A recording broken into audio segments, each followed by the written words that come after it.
Hi everyone, welcome to exam IQ. Exam IQ की इस video में देखते हैं जेएसएससी प्रैक्टिस सेट संख्या 17। इस प्रैक्टिस सेट में झारखंड जीके, विज्ञान, सामान्य अध्ययन और करंट अफेयर के सवालों को समाहित किया गया है जो जेएसएससी के सभी एग्जाम के लिए महत्वपूर्ण है। तो चलिए देखते हैं जेएसएससी प्रैक्टिस सेट संख्या 17।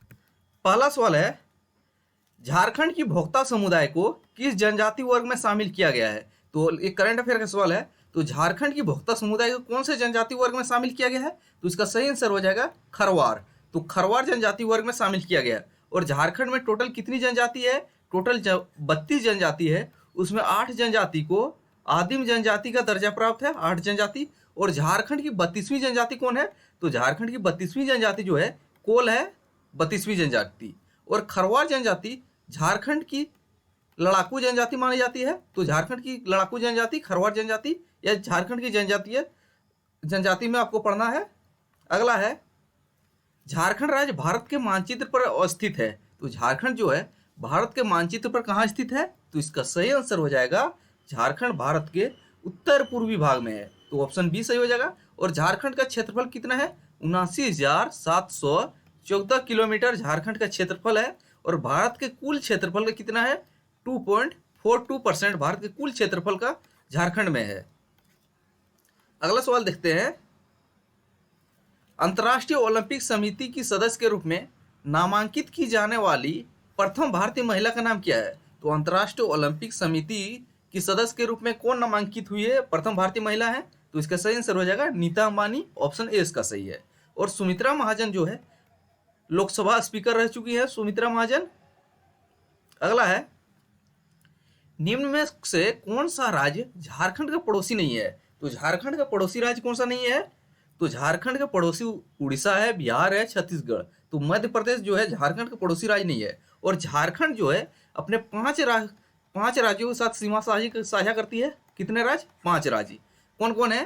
अगर उत्तर की बात करें तो उत्तर में बिहार है। दक्षिण में कौन है? तो दक्षिण में जो है उड़ीसा है। और पूर्व में कौन है? पूर्व में पश्चिम बंगाल है। और पश्चिम में कौन है? पश्चिम में 2 राज्य हैं, एक उत्तर प्रदेश और एक छत्तीसगढ़। तो झारखंड अपने 5 राज्यों के साथ सीमा साझा करती है। और झारखंड में उत्तर से दक्षिण की लंबाई कितनी है? उत्तर से दक्षिण की लंबाई जो है 380 किलोमीटर है। कितना? 380 किलोमीटर। आपको बताना है झारखंड में पूरब से पश्चिम की लंबाई कितनी है। तो इसका आंसर कमेंट करके देना है। अगला है, निम्नलिखित में से कौन सी अंडमान और निकोबार द्वीप का एक जनजाति है? तो अंडमान और निकोबार द्वीप समूह का एक जनजाति कौन है? तो इसका सही आंसर हो जाएगा जारावा। जारवा तो अंडमान निकोबार की जनजाति है। और थारू जो है कहाँ की जनजाति है? अरुणाचल प्रदेश की जनजाति है थारू। अगला है, झारखंड में वन क्षेत्र का प्रतिशत झारखंड के कुल क्षेत्रफल का कितना है? हाल ही में फॉरेस्ट रिपोर्ट 2021 जारी हुआ है। इसमें झारखंड का जो वन क्षेत्रफल है, इसका सही आंसर है ऑप्शन बी 29.76% हो गया है। अगर पुराने बात करें फॉरेस्ट सर्वे 2019 की बात करें 2019 इसमें था 29.61, लेकिन वर्तमान में जो है 29.76% हो गया है। ये अभी करंट डाटा है। अब 2.42% क्या है? तो भारत के कुल क्षेत्रफल का झारखंड में हिस्सा 2.42%। और 2.72% क्या है? तो भारत की कुल जनसंख्या का झारखंड का हिस्सा 2.72% पॉपुलेशन है, 2.42% एरिया है। और 29.76 झारखंड का क्षेत्रफल में वनों का प्रतिशत है। एक पुराना आंकड़ा है 2019 का। अगला है, जल्लीकट्टू क्या है? तो जल्लीकट्टू क्या है इसके संबंध में बताना है आपको। तो जल्लीकट्टू जो है तमिलनाडु राज्य में एक लोकप्रिय पारंपरिक बैल को काबू करने का खेल है। तो जल्लीकट्टू क्या है? ये मुख्यतः तमिलनाडु राज्य में होता है। इसमें जो है बैल को काबू किया जाता है। तो ऑप्शन ए सही हो जाएगा। अगला है, अंधी और अपोर तिपी नाम से प्रसिद्ध युवा कौन से जनजाति से संबंधित है? एक विवाह का प्रकार है अंधी और अपोर तिपी। यह जो है हो जनजाति से संबंधित है। ऑप्शन बी सही हो जाएगा। और मुंडा जनजाति के युवागिरी को क्या कहा जाता है? युवागिरी को मुंडा जनजाति के गीतियोड़ा कहा जाता है। क्या? गीतियोड़ा। और संथाल जनजाति के युवागिरी को क्या कहा जाता है? ये भी जान लीजिए, घोटुल। और उरांव जनजाति के युवागृह को क्या कहा जाता है? उरांव जनजाति के युवागृह को क्या कहा जाता है? घुमकुड़िया। घुमकुड़िया उरांव जनजाति के युवागृह है। और झारखंड की सबसे बड़ी जनजाति कौन है? तो झारखंड की सबसे बड़ी जनजाति जो है संथाल है। दूसरी जनजाति कौन है? दूसरी जनजाति है उरांव है। और तीसरी जनजाति कौन है? मुंडा है। अगर चौथी जनजाति की बात करें तो कौन है? टॉप 4 हो का नंबर आता है झारखंड की चौथी जनजाति। अगला देखते हैं, रूबी श्रेणी के अभ्रक का उत्पादन झारखंड के किस जिले में होता है? तो रूबी श्रेणी के अभ्रक का उत्पादन झारखंड के कौन से जिले में होता है? तो इसका सही आंसर है गिरिडीह और कोडरमा जिले में होता है। ऑप्शन सी सही हो जाएगा इसका। अगर बात की जाए जहाँ भारत का अभ्रक राजधानी कौन सा है? तो अभ्रक की राजधानी जिसको कोडरमा को कहा जाता है अभ्रक की राजधानी। और कोडरमा में एक स्थल है, कोडरमा में कौन है? तिलैया विद्युत गृह, तिलैया बांध। तिलैया बांध कहाँ पे है? कोडरमा जिले में ही, जो बराकर नदी पे स्थित है तिलैया बांध। अगला है, झारखंड राज्य के निम्नलिखित में से कौन से 2 जिले पूर्णतः अनुसूचित जनजाति के लिए आरक्षित है? तो झारखंड के कौन से 2 जिले हैं जो पूरी रूप से अनुसूचित जनजाति के लिए आरक्षित है? तो इसका सही आंसर क्या हो जाएगा? एक है गुमला और एक है लोहरदगा। तो झारखंड के 2 जिले हैं जो पूर्णतः अनुसूचित जनजाति के लिए आरक्षित है। अगर बात करें लोहरदगा जिले की स्थापना की, तो लोहरदगा किस वर्ष एक नया जिला बना है? तो लोहरदगा जो है कब बना है आप कमेंट करके बताना है। और गुमला की बात करें तो गुमला जो है 1983 में एक नया जिला बना है। लोहरदगा का बता चुके हैं, कमेंट करके इसका आंसर दीजिएगा लोहरदगा किस वर्ष एक नया जिला बना है। और पूर्वी सिंहभूम पश्चिमी सिंहभूम के स्थापना वर्ष माइंड में एक ही साथ रखिएगा, दोनों 1990 में बना है। कब? 1990 में। अगला सवाल देख लेते हैं, निम्नलिखित में से कौन सा मानव गतिविधियों एवं सभ्यता के प्रागैतिहासिक काल का सही काल अनुक्रम है? तो मानव सभ्यता के सभी गतिविधियों का सही कालक्रम कौन है? तो पहले कौन हुआ था? पहले पूरा पाषाण काल था, उसके बाद मध्य पाषाण काल, उसके बाद नव पाषाण काल। तो ऑप्शन ए सही हो जाएगा ऑप्शन के अनुसार। अगला सवाल देखते हैं, भारत के अलावा इनमें से किस देश का राष्ट्र खेल हॉकी है? छूटा हुआ था। तो भारत के अलावा किस देश का राष्ट्र खेल हॉकी है? तो इसका सही आंसर क्या है? तो हॉकी जो है भारत का तो है ही, साथ ही पाकिस्तान का भी है। ऑप्शन बी इसका सही हो जाएगा। हॉकी जो है पाकिस्तान का भी राष्ट्र खेल है। अगला है, ये तो देख चुके हैं, अंडमान निकोबार की जनजाति है, जारवा है। अगला है, मलेर किससे संबंधित है? तो मलेर जो है किससे संबंधित है? सोरिया पहाड़िया। ऑप्शन ए इसका सही हो जाएगा। मलेर जो है सोरिया पहाड़िया से संबंधित है। आगे देखते हैं, भारत का एकमात्र सक्रिय ज्वालामुखी कहाँ है? तो भारत का एकमात्र सक्रिय ज्वालामुखी जो है कहाँ पे है?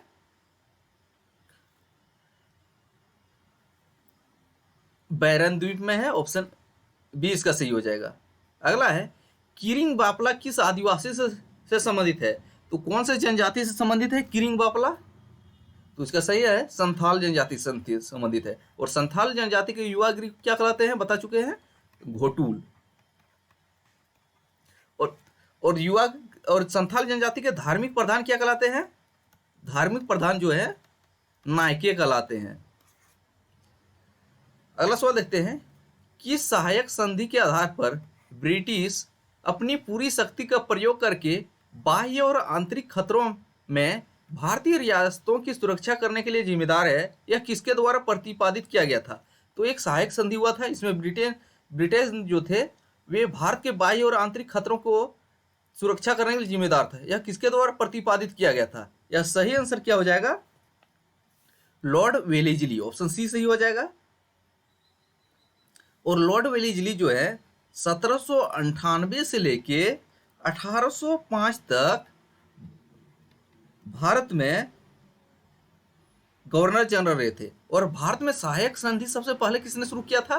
तो वेलेस्ली से पहले भारत में सहायक संधि डुप्ले ने शुरू किया था, यह भी माइंड में रखिएगा। और सहायक संधि स्वीकार करने वाला पहला भारतीय राज्य कौन था? तो पहला भारतीय राज्य जो था हैदराबाद था। वहाँ के निजाम जो थे उन्होंने 1798 में सहायक संधि को स्वीकार किया था। अगला है, ये तो देख चुके हैं, एक रिपीट हो गया, ये भी रिपीटेड है। अगला है समुद्री शैवाल का अभिलाक्षणिक रंग में लवकों में मौजूद वर्णकों पर निर्भर करता है। इनमें से कौन सा वर्णक शैवाल के हरे रंग का कारण है? तो शैवाल का रंग हरा होता है, इसका कारण क्या है? कैरोटीन है, ये नहीं है। इसका सही आंसर होगा क्लोरोफिल। तो शैवाल का हरा रंग क्लोरोफिल के कारण होता है। ये काफी बार रिपीट हो गया, अंधी और पपीता, सॉरी इसके लिए। अगला है राजस्थान के किस समुदाय ने पिछले 3 शताब्दियों से ब्लॉक प्रिंटिंग को जारी रखा है? तो ब्लॉक प्रिंटिंग को जारी रखने वाला कौन सा जनजाति, कौन सा समुदाय है? जहाँ राजस्थान का छिप्पा समुदाय है। ऑप्शन बी इसका सही है, छिप्पा समुदाय। अगला सवाल देखते हैं, मलेर किससे संबंधित है? सोढ़िया पहाड़िया से है। अगला है कलबेलिया लोकगीत एवं लोक नृत्य किस भारत राज्य से संबंधित है? तो कलबेलिया लोकगीत और लोक नृत्य कौन से भारतीय राज्य से संबंधित है? इसका सही आंसर है राजस्थान से है। ऑप्शन बी सही हो जाएगा, ऑप्शन बी इसका सही है। और कलबेलिया जो है एक समुदाय भी है। वे कलबेलिया समुदाय के लोग सपेरों के रूप में अपना जीवन शैली चलाते हैं। और कलबेलिया लोक नृत्य जो है पुरुष और स्त्री दोनों प्रस्तुत करते हैं, ये भी माइंड में रखिएगा। अगला है भारत सरकार द्वारा शुरू की गई स्वयं योजना का लक्ष्य क्या है? तो भारत सरकार ने एक योजना शुरू की है स्वयं, इसका लक्ष्य क्या है? इसका लक्ष्य जो है शिक्षा का अधिगम और समानता एवं गुणवत्ता। ऑप्शन सी सही है। आपसे पूछा जा सकता है स्वयं का पूरा नाम, तो स्वयं का पूरा नाम क्या है? Study webs of active learning for young aspiring minds, युवा आकांक्षी मन के लिए सक्रिय अधिगम का वेब अध्ययन, इसका पूरा नाम है स्वयं का। अगला सवाल देखते हैं, भारत का अंतिम मुगल शासक कौन था? तो भारत का अंतिम मुगल शासक कौन था? तो इसका सही आंसर क्या हो जाएगा? भारत का अंतिम मुगल शासक जो है बहादुर शाह द्वितीय था। ऑप्शन डी इसका सही हो जाएगा। कब से कब तक ये शासक रहे थे? तो वे जो शासक जो है 1837 से लेके 1858 तक रहा था। तो और बहादुर शाह द्वितीय का मकबरा कहाँ पे है? इसका मकबरा भारत से बाहर रंगून में स्थित है, ये भी महत्वपूर्ण है। अगर पूछा जाए भारत के प्रथम मुगल शासक कौन थे? तो प्रथम मुगल शासक जो थे बाबर थे। उन्होंने किसको हराया था? लोदी वंश के इब्राहिम लोदी को हराकर झारखंड बोलते भारत में मुगल साम्राज्य की स्थापना की थी बाबर ने। और बहादुर शाह द्वितीय, इसको जफर भी बोला जाता है, बहादुर शाह जफर, वे एक शायर भी थे। और केबीसी में एक सवाल पूछा गया था, बहादुर शाह जफर को कहां से गिरफ्तार किया गया था? तो बहादुर शाह जफर को कहां से गिरफ्तार किया गया था? तो उसको हुमायूं भवन से गिरफ्तार किया गया था। यह भी महत्वपूर्ण सवाल रखिएगा, केबीसी में पूछा जा चुका है। अगला है मलेर सोरिया पहाड़िया से है, रिपीट हो गया है। अगला है भारत के किस गवर्नर जनरल ने 1878 में देसी भाषा प्रेस अधिनियम प्रस्तावित किया? तो कौन से गवर्नर जनरल थे जिन्होंने देसी भाषा प्रेस अधिनियम प्रस्तावित किया? तो वह गवर्नर जनरल थे लॉर्ड लिटन। तो इसका सही आंसर है लॉर्ड लिटन, ऑप्शन सी। कब? 1878 में किया था, यह भी माइंड में रखिएगा। और लॉर्ड लिटन जो है भारत के में वायसराय कब से कब तक रहे थे? तो वायसराय जो थे 1876 से लेके 1880 तक रहे थे। अगला सवाल देखते हैं, संयुक्त राष्ट्र पर्यावरण संरक्षण अभिकरण का स्थापना कब हुआ? तो संयुक्त राष्ट्र पर्यावरण संरक्षण अभिकरण का स्थापना कब हुआ? तो इसका स्थापना जो है 1970 में हुआ। ऑप्शन बी इसका सही हो जाएगा। अगर बात करें भारत में प्रोजेक्ट टाइगर कब चलाया गया था, कमेंट करके इसका आंसर दीजिएगा। प्रोजेक्ट टाइगर किस वर्ष शुरू हुआ था, कमेंट करके आंसर दीजिएगा। और बात करें संयुक्त राष्ट्र पर्यावरण कार्यक्रम का मुख्यालय कहाँ पे है? इसका मुख्यालय जो है केनिया के एक जगह है, नैरोबी में स्थित है इसका मुख्यालय, हेडक्वार्टर। और 1927 में क्या आया था? भारतीय वन अधिनियम। तो भारतीय वन अधिनियम कब आया था? 1927 में, ये भी माइंड में रखिएगा। और 1878 में क्या आया था? तो 1878 में जो है 1878 में क्या आया था? अभी देखें हम, प्रेस अधिनियम आया था, देसी भारत साहब प्रेस अधिनियम 1878। अब अगला सवाल देख लेते हैं, उसका 1970 इसका सही है। अगला है, निम्नलिखित में से कौन सी अंडमान और निकोबार द्वीप का एक जनजाति है?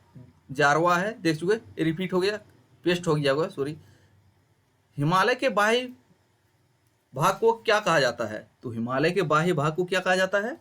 तो इसका सही आंसर क्या हो जाएगा? हिमालय के बाह्य भाग को शिवालिक कहा जाता है। ऑप्शन ए इसका सही आंसर हो जाएगा। शिवालिक जो है सबसे बाहरी और नवीन हिमालय है। यह एक नवीन हिमालय भी है शिवालिक। और मध्य हिमालय और शिवालिक हिमालय के बीच पाई जाने वाली घाटी को क्या कहा जाता है? तो घाटी को इसको दून या द्वार भी कहा जाता है। घाटी किसको बोलते हैं? दो ऊंचे स्थानों के बीच एक नीचा जगह, इसी को घाटी बोला जाता है और इसको दून बोला जाता है। अगला देखते हैं, अंतर्राष्ट्रीय ओलंपिक समिति के सदस्य के रूप में नामांकित की जाने वाली प्रथम भारतीय महिला? नीता अंबानी, देख चुके हैं, पेस्ट हो गया था दोबारा। अगला है, अनुप्रस्थ तरंग क्या है? तो अनुप्रस्थ तरंग क्या है? तो अनुप्रस्थ तरंग जो है वे ये तरंगे हैं जिनके संचरण के लिए माध्यम की आवश्यकता नहीं होती है। तो ऑप्शन सी हो जाएगा, आवश्यकता नहीं होती है, ऑप्शन सी सही है। अगला है, भारत की पहली इंजन रहित रेल गाड़ी का नाम क्या है? तो भारत की पहली इंजन रहित रेलगाड़ी का नाम क्या है? तो इसका सही आंसर क्या हो जाएगा? Vande Bharat express, option B सही हो जाएगा। तो भारत की पहली वन इंजन रहित रेलगाड़ी जो है वंदे भारत एक्सप्रेस है। अगला है, नेशनल टेस्टिंग एजेंसी, जिसको शॉर्ट में एनटीए बोला जाता है, की स्थापना किस वर्ष में प्रवेश परीक्षाएं आयोजित करने हेतु की गई थी? तो एनटीए की स्थापना किस वर्ष की गई थी? अगर बात करें एनटीए की, तो एनटीए की स्थापना जो है 2017 में किया गया था। कब? 2017 में, ऑप्शन सी सही हो जाएगा। तो नेशनल टेस्टिंग एजेंसी, इसकी स्थापना 2017 में। अगला सवाल देखते हैं, Tata institute of fundamental research की स्थापना किसके दिशा निर्देशन में की गई थी? Tata institute of fundamental research की स्थापना जो है डॉक्टर होमी जहांगीर भाभा के दिशा निर्देशन में किया गया था। ऑप्शन बी सही हो जाएगा। अगला है, कुमार मंगलम बिड़ला समिति की स्थापना भारतीय अर्थव्यवस्था को इनमें से किस आधार पर ध्यान देने के लिए की गई थी? तो कुमार मंगलम बिड़ला समिति की स्थापना क्यों की गई थी? तो इसकी स्थापना जो है कॉरपोरेट गवर्नेंस के क्षेत्र में ध्यान देने के लिए की गई थी। ऑप्शन बी इसका सही हो जाएगा। और भारत में कुछ प्रमुख समितियां के बारे में देख लेते हैं। एक समिति है मीरा सेठ समिति। क्या? मीरा सेठ समिति। मीरा सेठ समिति एक किस विषय पर थी? ये हथकरघा विषय पर था। इसके बाद रेखी समिति। रेखी समिति किस विषय पर था? अप्रत्यक्ष कर। अप्रत्यक्ष कर पर था ये। एक प्रसिद्ध है भूरेलाल समिति।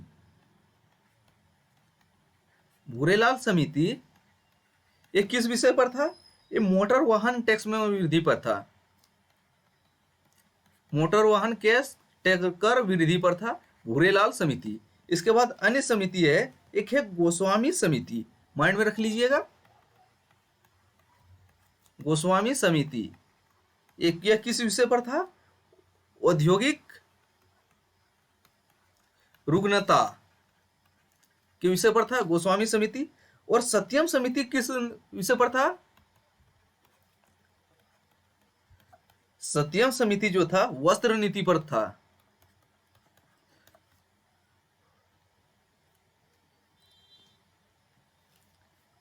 और स्वामीनाथन समिति काफी महत्वपूर्ण है। स्वामीनाथन समिति जो है जनसंख्या पर आधारित था, जनसंख्या के विषय पर था, बनाया गया था।